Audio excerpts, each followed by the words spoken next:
trucker's about to tear something down. Because he always coming in here tearing stuff down. Yo, why don't you go somewhere else and tear something down? How's your boy Roger Realty Cool on the way to work? And how many degrees is it? It's 4 degrees. At least it's not no degrees.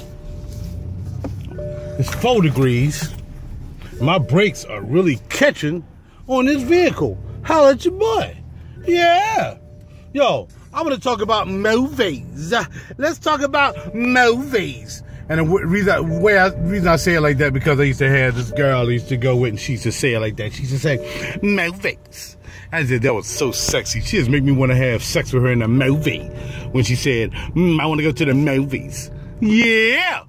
Well, we ain't got to go to the movies here, baby, because the movies play all the time in the whip. Holla at your boy. And where's my police friend at? Make sure you notice how many stop signs I do penetrate, my friend. And then you need to come to Philly and see how these stop signs move on their own. I don't go past the stop signs. The stop signs move on their own. It's what you don't see, my friend, is what you need to pay attention to.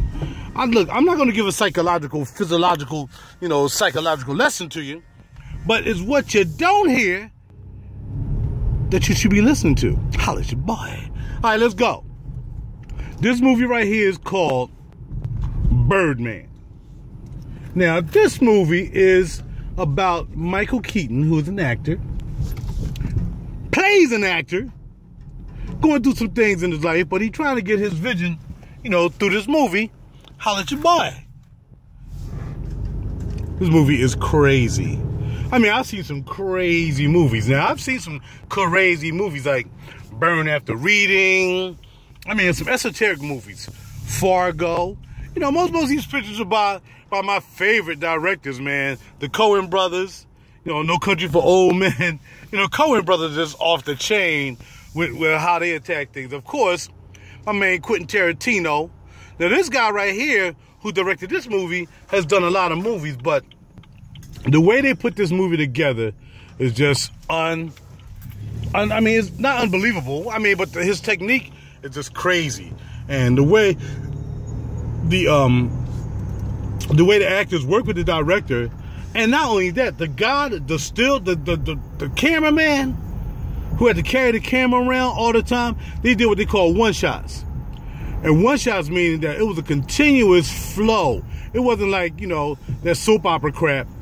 Switch to this camera, switch to that camera, switch to this camera, switch to that camera. 25 takes, editing room.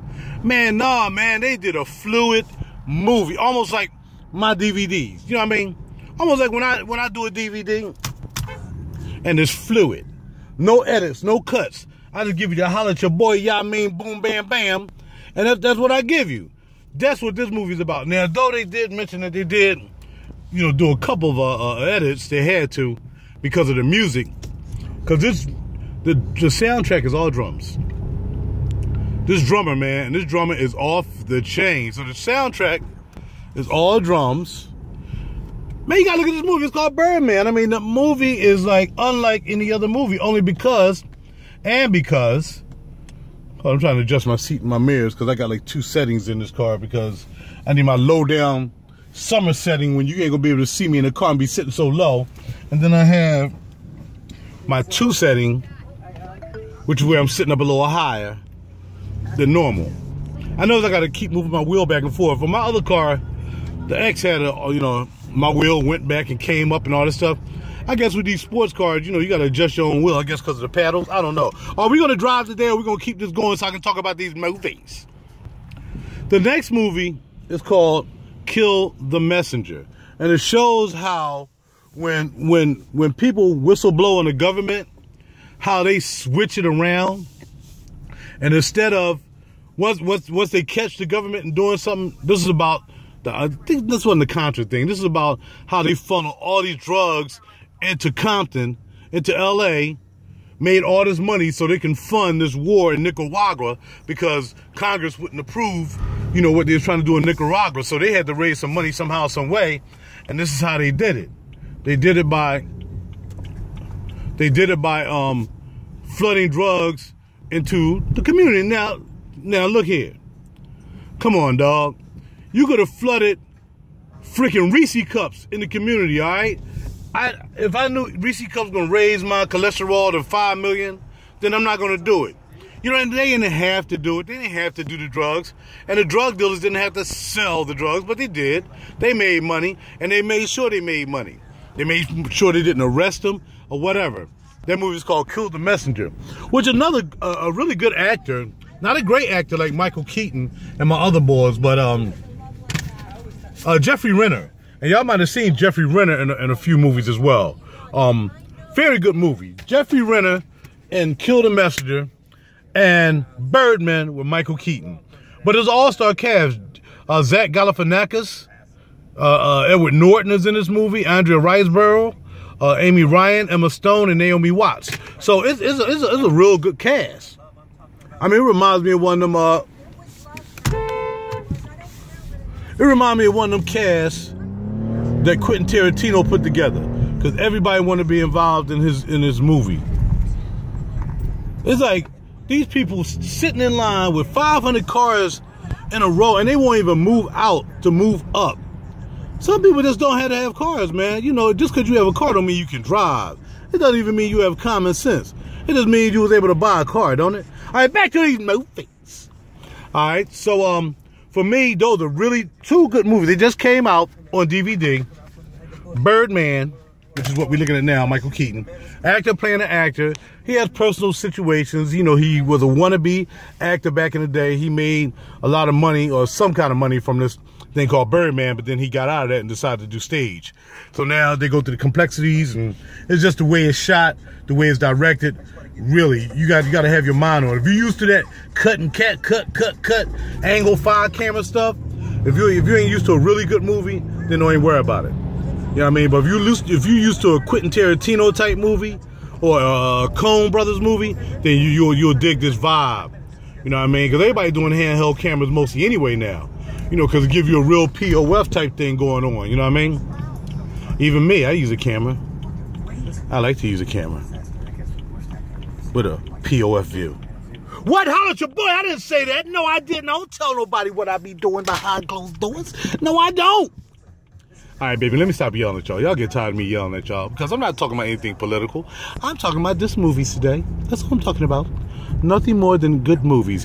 What do you think about those other movies I mentioned? The Coen Brothers with Fargo, No Country for Old Men, Burn After Reading. Have you checked those movies out? And have you checked out movies by Quentin Tarantino? The myriad of movies that he put out. The masterpiece, Django, which was, you know, a great movie, and you know, that's just what he does. But that's one of his. You know, of course, you know, Reservoir Dogs, you know, Pulp Fiction. You know, are you down with these movies? Tell me about these movies that you like. Tell me why you don't like them. Tell me what people you like making your movies. Tell me what people you like in those movies. Robert De Niro, one of my best actors, of course. You know Robert. Robert's the man. Robert will gain 55,000 pounds just to do a movie if he have to, and cut out his hair. He'll go bald. He'll do whatever it takes to make it pop off in a movie. Robert De Niro. Al Pacino, of course. Even though Al is falling off a little bit. I don't know whether Al probably sick or whatever, or he just hasn't, you know, he just ain't in too many movies, you know what I mean?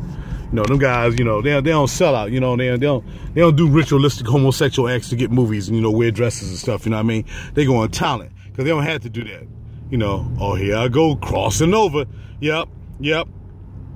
Only black actors gotta do that, you know what I mean? If you want a movie, you're gonna have to do somebody, and it ain't gonna be no woman either. It's gonna be a dude. So if you want a movie, get ready to do a dude. Once again, how do people just end up in the movie industry just making $20 million or whatever? It's just like a Michael Jackson song. Who liked Bad? I mean, Bad was a decent song. For R&B, man, people who like R&B, you know, we like R&B, and a little bit of hip-hop was out at the time. Who liked Bad? Just because Michael Jackson was Michael Jackson. But it wasn't even that. I had to get used to Billie Jean and Bad because they played it all the time. If you listen to something for 100 million years, it's going to wear on you.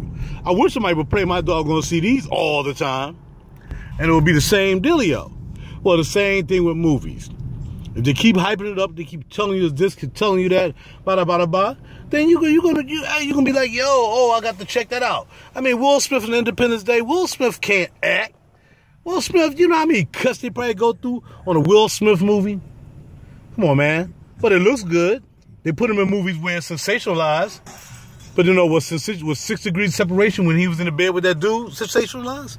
Hey, yo, I'm over the limit. So now I got to upload to YouTube and bring it to you via YouTube to Facebook. So we might as well keep on talking to these 15. Y'all hear what I'm saying?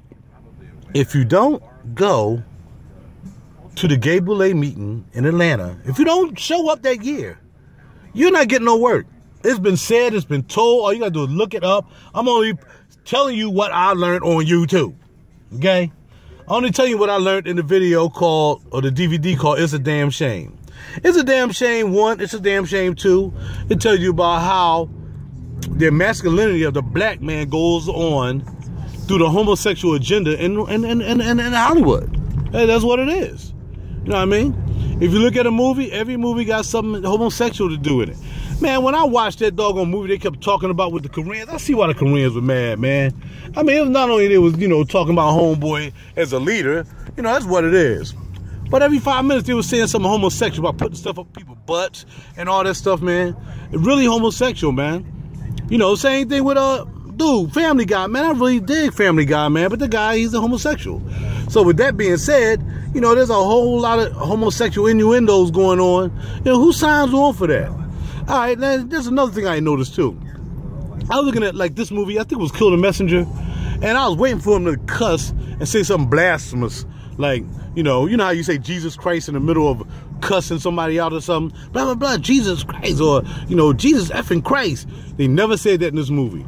That's why Jerry Rimmer probably signed a contract saying, I'm not saying that. I'm not saying that. I'm not going to take the Lord's name in vain. He may be a Christian. He ain't going to take the Lord's name in vain. He ain't gonna say goddamn and all this stuff and, you know, and the holy moly and all this stuff. He ain't gonna say anything got to do with heaven. He ain't gonna say that out of his mouth. But Jimmy Renner is a great actor. Now, I don't know. Maybe he ain't a Christian. But the movie, when I looked at the movie, I was comfortable watching the movie because nobody used Jesus Christ, which, again, I don't care if you say Jesus Christ 100,000 times in vain because I know it's not his name. You know what I'm saying? But for those who, you know, recognize his name as being that, you should be tired of hearing it. That's why they allow them to say that stuff in the movies. Like I said, they don't allow them to say Allah Akbar. They don't allow them to say that in the movie. They don't say, God damn it, Allah Akbar. You don't hear them saying that, do you? You don't hear him saying nothing about Muslim religion. You don't hear him saying nothing about Jewish religions. You don't hear him saying nothing about, oh, John Smith. You know what I mean? In the Mormon religion. You don't hear that. The only time you hear blasphemous words coming out from script is Jesus Christ, goddamn, Jesus effing Christ, holy smokes, holy this, goddamn. The only time you hear that, you only, and if you don't believe, if there's no other reason that you can't believe spiritually because you're not in touch or whatever, if there's any other reason why you should believe, it's like, why would they continually attack? Why would they constantly be an attack on Jesus Christ? You know, especially in phrases, in words, and rappers wearing chains, knowing good and well, you know, they doing illicit things, even on stage, holding their crotch, you know, cussing while they have a cross on. Why do you think they let people do that? And why aren't Christians in the uproar when they see that? Because they're not. Christians, especially black Christians, especially black Baptist Christians, those damn shoes. Man, get out of here. They look at a porn with a dude with a cross and won't say nothing. You see what I'm saying? Yes, I like talking about black folk because they're the phoniest, some of the phoniest people I know. Especially Christian black folk are some of the phoniest people I know. And yes, you can do what you want. You ain't got to buy a CD from me. You ain't got to say nothing. But I bet you most of the people know I'm telling you the truth. Black Christian people are the only one trying to sell somebody to hell. Because that's what they learn from them sorry behind preachers who don't know nothing either. Except collecting your money. Yeah, I keeps it real, dog. You can say what you want to say. You can have whatever opinion you want to have. I'm going to say what I want to say. All right? So I came from doing movies to crossing that movie thing over because, like I said, I'm tired of looking at movies. I'm tired of looking at TV shows promoting the homosexual agenda, always saying something in Jesus Christ in a blasphemous way, in sentences, mentioning God, oh my God. How many times I done heard Christians say, oh my God, claiming they're Christians? Oh my God, oh my God, oh my God, oh my God. You're not supposed to be saying it. It's blasphemous. You're not supposed to be using the Lord's name in vain. God is Lord and everything. All right? So why are you just blurting out his name to myself? Oh my God. Why do you say that, Christians? Black Christians? Why do you say that? Because you're phony. Bye.